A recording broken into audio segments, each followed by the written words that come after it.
ఇది ఆర్ట్ ఎలా అర్థం చేసుకోవాలి వినాయక్ లైక్ అతనే ఆర్టిస్ట్ వాళ్ళ ఫాదర్ యాక్చువల్గా ఈ వర్క్ చేస్తున్నాడు.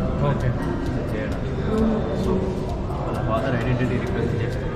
అండ్ వన్ మోర్ థింగ్ ఏంటంటే నార్మల్గా చెప్పులు ఆ వర్క్ చేయడం కూడా ఒక ఇన్సల్ట్ కాదన్నట్టు చాలా మంది ఇన్సల్ట్ ఫీల్ అవుతారు మేబీ అలా అనుకుంటారు, బట్ అట్లా అనుకోకూడదు అని చెప్పేసి రిప్రజెంట్ చేయడం కోసం చాలా డేర్ చేస్తాం. ముందు జనరేషన్స్లో వాళ్ళు యాక్చువల్గా ఇలా వేసి తిప్పుతూ ఉంటారు కదా, హ్యూమిలియేట్ చేయడానికి వాటికి. సో అదే రిప్రజెంట్ చేయడానికి కూడా ఇవే ఎందుకు వాడాలి ఎందుకు అన్నట్టు క్వశ్చన్ చేస్తున్నారు. ఇది ఫోటో బాబు అండ్ ఇక్కడ కూడా గాయస్ చార్మినార్ ముందు కూడా వాడింది. సో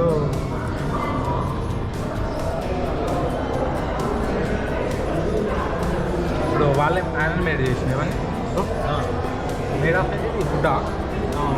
సో ఇది వుడ్తో చేసిన చెప్పాల్సి. అండ్ ఇది వాళ్ళ దగ్గర టూల్ ఉంటుంది. అది టూల్, అది చెప్పాల్సి మేకింగ్ చేసిన చేసే టూల్.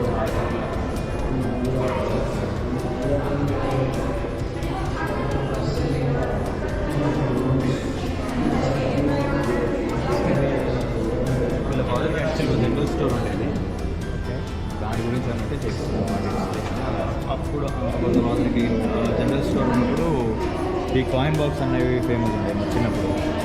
వాటిని రిప్రజెంట్ చేస్తూ ఈ స్టార్ పెట్టేసింది. అండ్ నెక్స్ట్ లెటర్, ఇదేమో ఇంటరాక్షన్ సెషన్ అన్నట్టు పెట్టి నార్మల్ లెటర్స్ ఉంటాయి, వాటిని పోస్ట్ కార్డ్స్ ఉంటాయి, ఇలాంటి పోస్ట్ కార్డ్స్.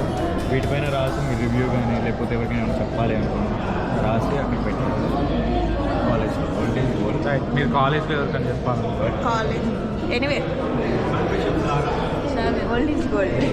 పెన్ లింక్ అయిపోయింది. ఏం చెప్పాలనుకుంటున్నా? నేనేం లేదండి. Old is gold, never get gold, never get sold, that's why it's old. ఏంది ఏమో రాసిన తర్వాత తెలుస్తుంది.